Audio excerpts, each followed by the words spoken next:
The most impactful product launches of the last few years have not been successful because of their highly produced adverts, their paid spend, or their big influencer builds. They were successful because of one thing: transitioning interest to intent to purchase faster. If you dream of launching a product, are gearing up to launch your first product, or have already gone to market with your products, you need to understand how to move that passive interest into active intent to purchase. And I'm going to show you the exact formula to do that. I'm Gina. I spent the last 16 years building startups. And in 2024, I drove over $4 million worth of product revenue with only $2,000 of marketing spend. I was able to do this last year because I spent the previous 2 years hyper fixated on how to build the best product launch, looking at some of the bigger companies and the best disruptors in the scene. I spent years researching the best way to do it and also moving through testing and iterating to finally come up with this formula, which saw me drive such high revenue for such low cost. It is the perfect formula for small budget launch. And that is exactly what I'm going to take you through today, step by step. Because launching a product is not about the budget behind it, it's how you effectively do it properly. And this 2 years worth of research that led me to this video is nothing compared to the 16 years experience I have in creating, building and growing brands and startups from idea all the way to IPO. So if you are part of this startup life or anywhere on this journey, or just excited at the prospect of beginning it, head over to my website because I've put that 16 years worth of learning into one place just for you. But what is the winning formula to launch products for less money but with more impact? It is my 5-step C.L.E.A.R marketing strategy. This video is going to take you through those 5 steps within the C.L.E.A.R strategy. And as this channel is all about proper brand building, as I've taken you through each of the steps of the formula, I'm going to show you how easy this is to implement it every single time you launch a product so that every product launch can get better than the last. And this is a 5-step approach, but just a warning, a lot of the value leans in our little R section. But let's get into it. Let's go back to February 2022, when I started my journey to perfect the product launch. I was inspired by a company called Nothing. You may be familiar with Nothing because of its excellent response to the Jaguar campaign. But in 2022, Nothing started posting some incredibly cryptic tweets. They were pretty hard to interpret and they really got us guessing what was going on from their social accounts. In fact, we were left guessing so much that people started to try and piece it together. From these cryptic cues, there were countless discussions and media coverage. The first block of any successful product launch is curiosity. Curiosity drives engagement because it taps into the psychological principle of the curiosity gap. What a lot of brands do when they're launching a product is create awareness at top of funnel. They post and they notify their audience of what is coming. What great brands do is they move that awareness into interest by generating curiosity. Nothing kept their audience coming back because they never satisfied their curiosity in the initial awareness phase. And you can do this as well. The key to building curiosity at the start of your campaign or pre your product launch is twofold. Firstly, you want to start early on. Nothing started tweeting about a product that wasn't releasing until July in early February. You need to be building your curiosity well ahead of your launch date. If you wait too long to engage your audience with curiosity, you just won't give yourself enough time to move that interest to intent because the interest will be peaked too close to reveal. That short period of time between interest and satisfaction has to be elongated to really build the interest and to ensure that that interest is primed to convert into intent. If you shorten the length of time between curiosity and satisfaction, you will not build the emotional attachment and need to be involved in your product launch. And the second thing that is key to building curiosity is to deepen that curiosity. Nothing didn't just tease cryptic clues. What they did is they took their audience on a journey of the product reveal as it was going along, almost a product roadmap. By moving their timeline backwards in terms of their teasing and reveal, they were able to take people on a longer journey that meant that they were deeply related to the product before it was even announced. By involving your customers in your product story before the product is revealed, you not only give yourself enough time to catch that initial awareness in a curiosity form and translate that curiosity and interest into intent, but you also tap into another emotional psychological hack, which is the IKEA effect. The IKEA effect is essentially that people place higher value on products that they have been involved in, essentially things that they feel connected to or that they feel they've contributed to. By moving your top of funnel to curiosity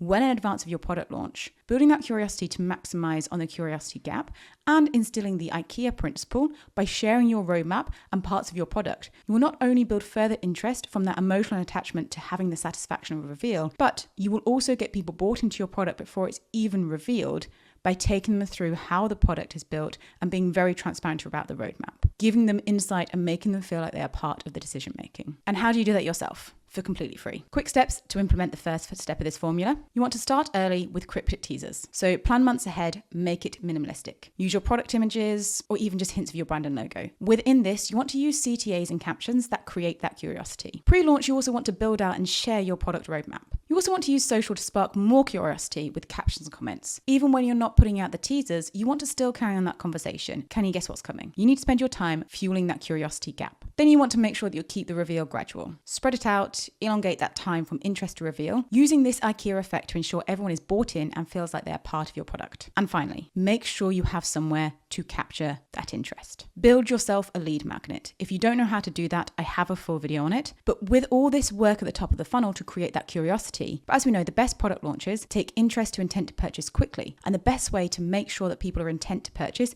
is to have a way to communicate with them directly. So build that lead magnet or landing page. This will not only satisfy people's curiosity by having an endpoint to land on before you've announced the product, but it also builds your mailing list for pre-release and for the next steps of this formula. So curiosity is how we get that initial interest. But let's go through how we then translate that to intent. Now we've already started on our intent by building out that forward-facing roadmap. But here is where we really double down. Nothing didn't just market to their audience. They made them part of essentially the product build itself. Not only did they use the IKEA effect to create customer loyalty and buy into the product, they actually allowed people to buy into the product. They actually raised funds from thousands of small investors, including creators and entrepreneurs, essentially building themselves a mini community of people who were already product evangelists of their new launch. This community was deeply committed to the product. This also meant that they had direct access to their biggest fans, enabling them to give them updates, which pushes them from interest all the way to intent to purchase. Loyalty is key to the best product launches. And loyalty is cultivated by making your audience feel like insiders. When people feel invested, whether that's emotionally or actually financially, they become advocates who champion your product. You can do this really easily yourself as well. And if you haven't launched a product already and you are just thinking of launching a product, platforms like Crowdcube and Kickstarter are a fantastic way to not only get the financial backing for your product, but build this community that is going to get to intent to purchase faster. Having run a crowdfunder myself on Crowdcube that generated over £2 million of investment from about 3,500 investors, I can do a video on how to do this yourself if you're just starting out. Drop me a comment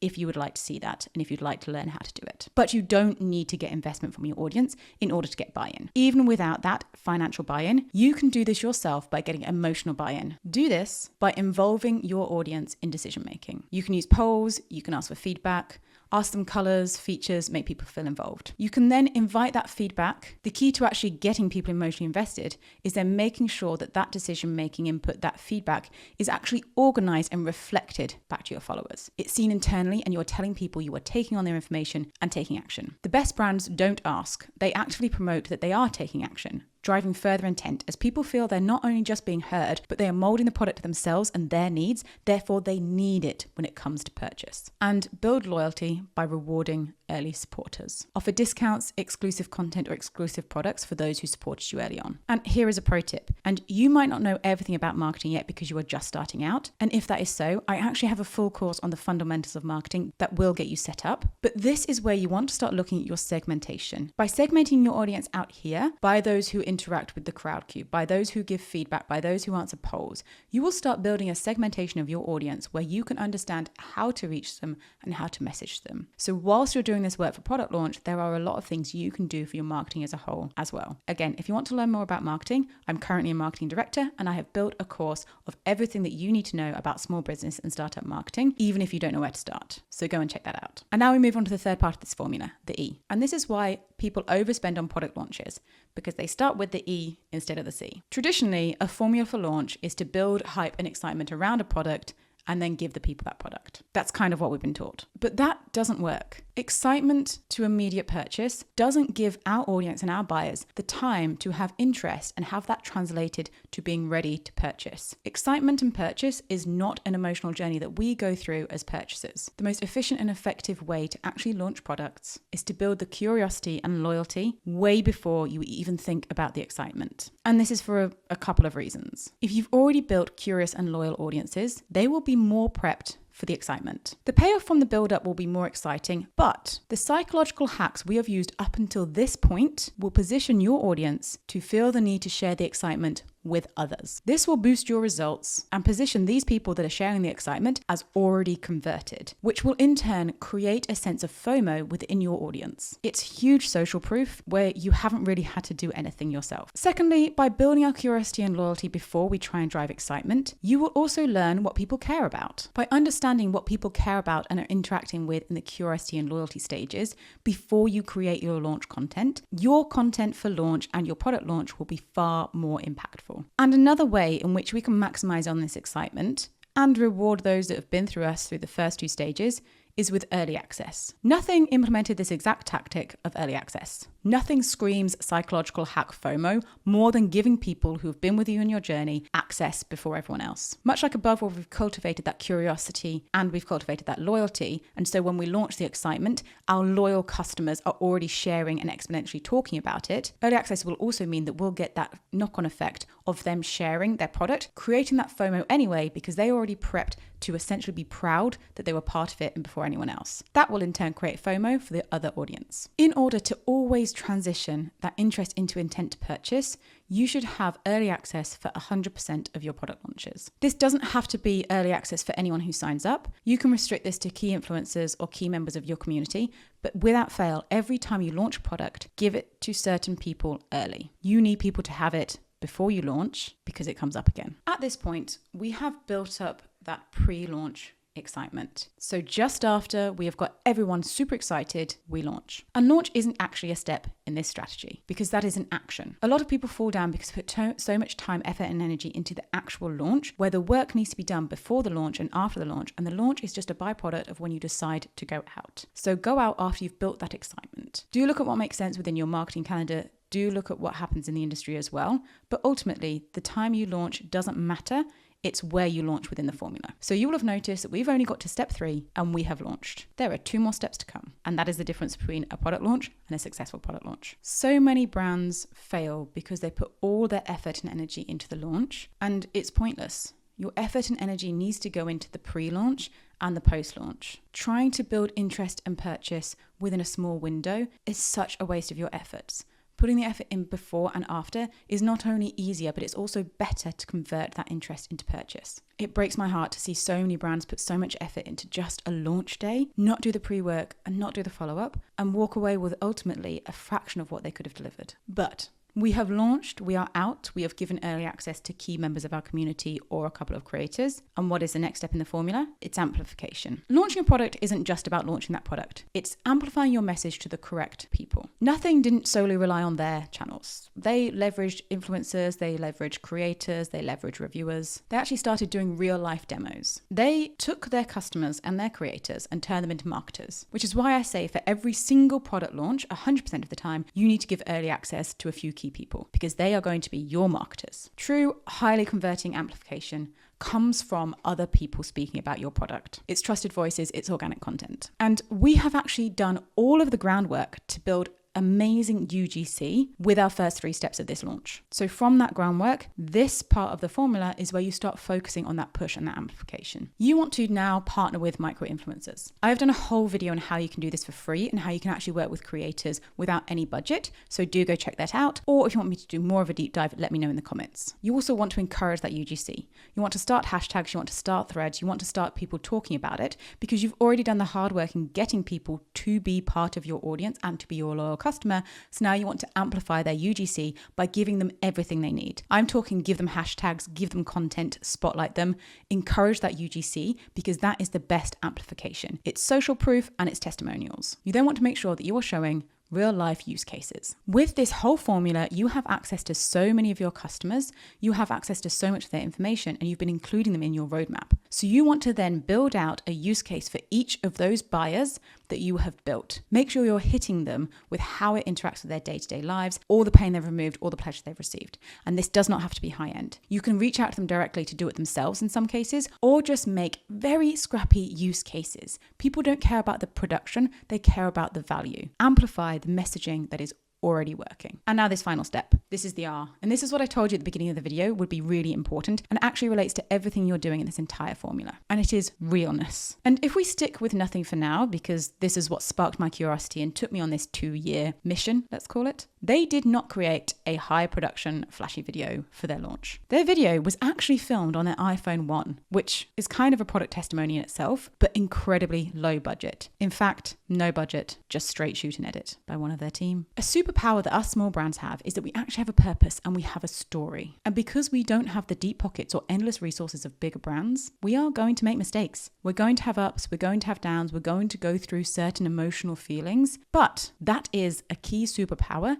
in how we generate more revenue from our products, crazy as it sounds. Vulnerability and real access to human beings creates a deeper emotional connection with your audience and moves them from intent to action. Buyers do not want perfect. They want real. They want relatability. They want a reason. And they want to feel justified in deciding to purchase from you. Authenticity is out. That word has become so saturated. What we really mean is realness and vulnerability. If you don't have the skills to really drive home this transparency and trust building element, you can do a few things here. So make sure you're documenting your journey, showing the development and show the real person behind it. In this as well, film authentic demos. Do not be flashy. Do not be pre-scripted testimonials. Minimal editing, maximum truth is what we're after. Make sure you share your challenges. You need to be vulnerable, be open about those hurdles you've faced and how you've overcome them, and humanize your brand to make sure it's more real and relatable. And this formula put together, this clear formula, curiosity, loyalty, excitement, amplification, and realness is the key to driving more product revenue for you and your brand forever. It's what I used to drive over $4 million of revenue across physical and digital products within 1 year with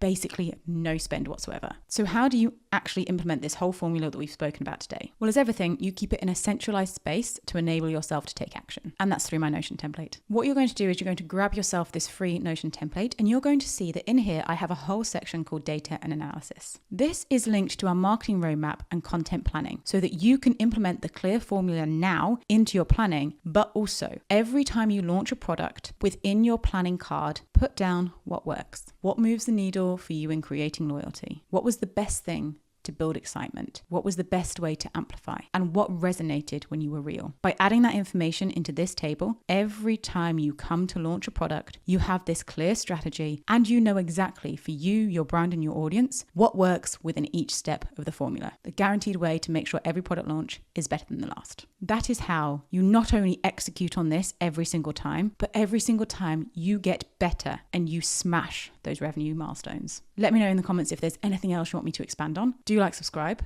I'm here to properly build your brand.